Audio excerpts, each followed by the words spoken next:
and welcome to Homestead Tessie. Today we're going to can cucumbers, and I'm going to show you how I have my cucumbers cut. And let's get started.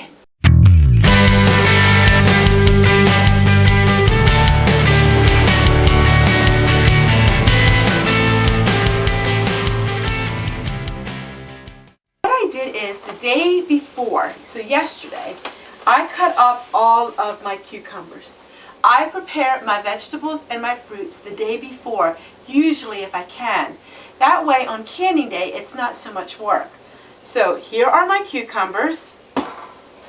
This is just a small portion of them. We're going to can 14 quarts of sweet dill pickles today. So let me get all of this saran wrap off.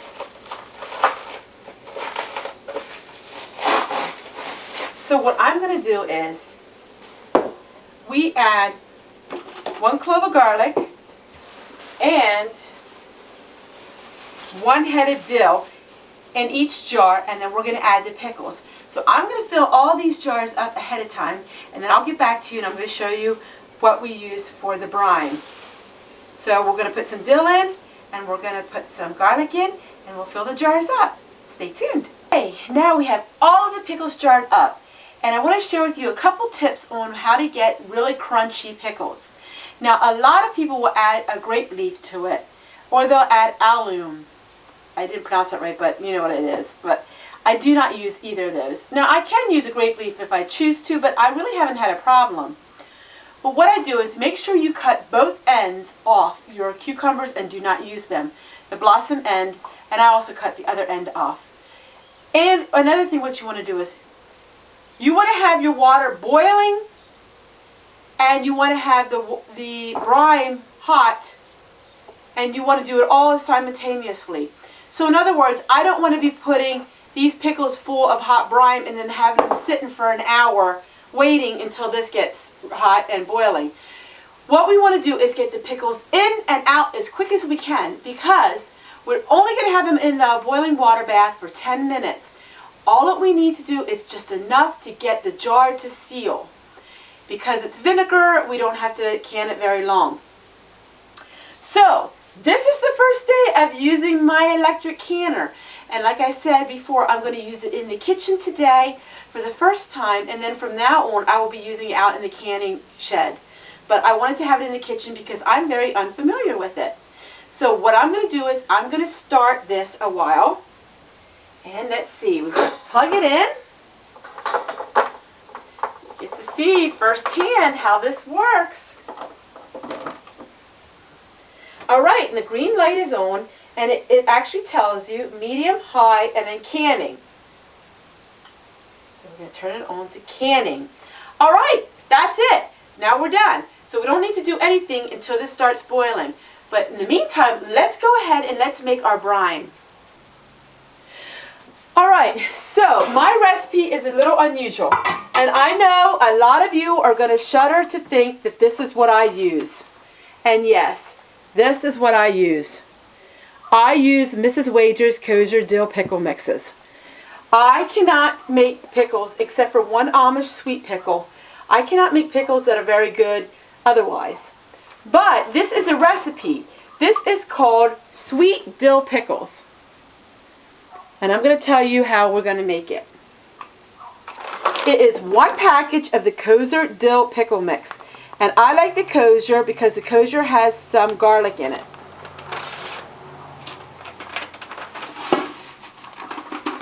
And then we're going to add 6 cups of sugar. I just love the smell of pickles. I love that smell. So 6 cups of sugar is that. Alright, and then we are going to add 4 cups of white vinegar. I love this measuring cup. I've never had one like this, but a subscriber gave it to me. I just love it. Neat. I'm not used to such new inventions where you can actually see it without having to bend down and look. So we have 4 cups of vinegar. You want to have this precisely right because the water and the vinegar ratio should be exact.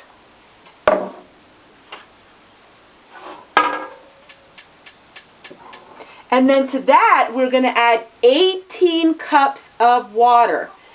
So let me say it again. 1 package of Mrs. Wage's kosher dill mix, 18 cups of water, 6 cups of sugar, 4 cups of white vinegar, and 2 teaspoons of salt. And I always use, when I'm making my pickles, always use pickling salt. You don't want iodized salt. Sea salt would be okay as well, but I do like the pickling salt. So we add 2 teaspoons of the salt, and then I got to add the 18 cups of water. This recipe makes enough for 14 quarts. Now I have more than 14 quarts here, but I do have some brine left from another packet. And this is going to be the sweet dill. So we're going to just pour it in slowly.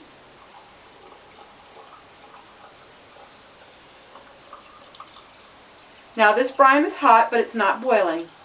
And you want to fill it just to the neckline. I think of all the things that I can, I think pickles are one of my favorite. Making pickles.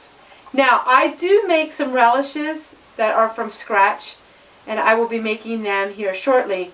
But as far as dill pickles, I use the Mrs. Wage's pickle mix. And I've been doing this for years, and we just love them. You can also make them raw, where you don't even have to can them, which I will be doing a video on that as well, because we actually will have about 7 gallons that we keep in the refrigerator, and they will keep up until, well, they've never spoiled. We've kept them for 7 months, and they didn't spoil. So I really don't know how long you could keep them, because we eat them up that fast. So,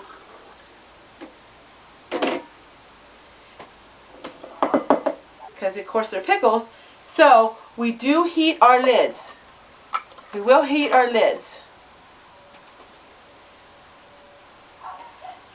So you want to make sure your jars are wiped, and then you're going to put a lid on it, and then that is ready to go. Our water's not boiling yet, so we will wait until our water boils. And I'm going to show you, I'm trying a different lid. I bought these a long time ago at the thrift store. I think you probably remembered it if those of you who watched my Thrifty Thursday. And these lids are vintage, but they're brand new, so we're going to use them. I use whatever I can get my hands on. It doesn't matter how old it is. As long as it's in good condition, I will use it. For pickles and things like this. I don't think I trust these lids with pressure canning, because I wouldn't want them not to work.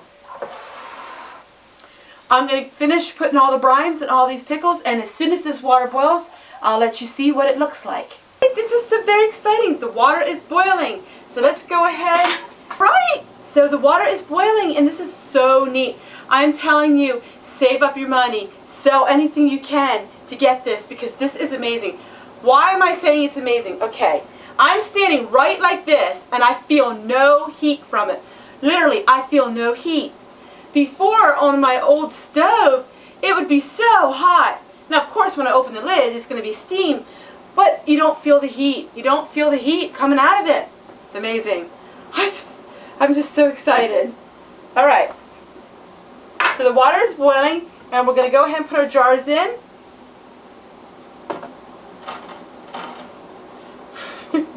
This is like so much fun. I might even have to take more hot water out. So great. Boy, it would be fun to have another one of these. I could use one of these just for my hot water. Oh, this is so much fun. I'll pan the camera then and show you what it looks like.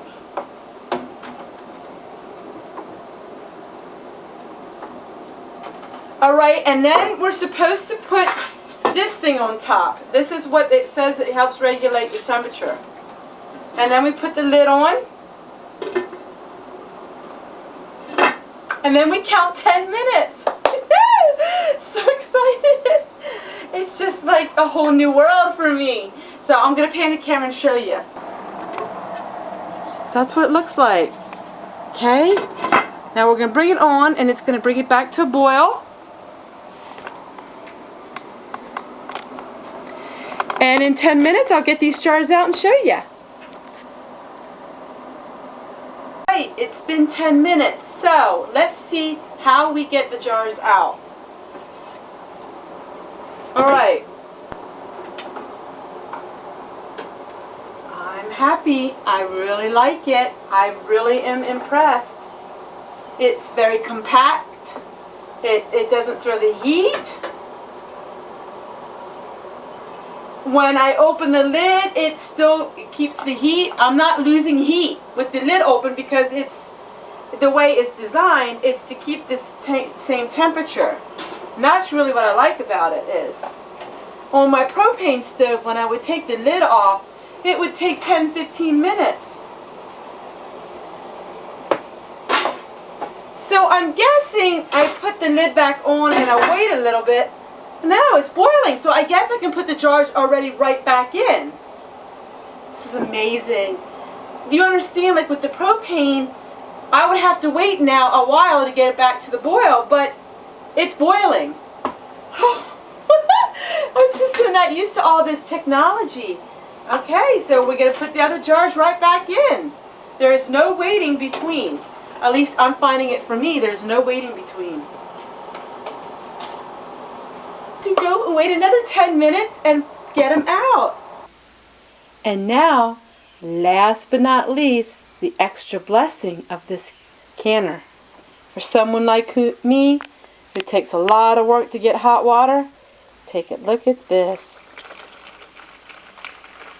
Great hot boiling water to help with my dishes. Now that, my friends, is a real deal. See ya.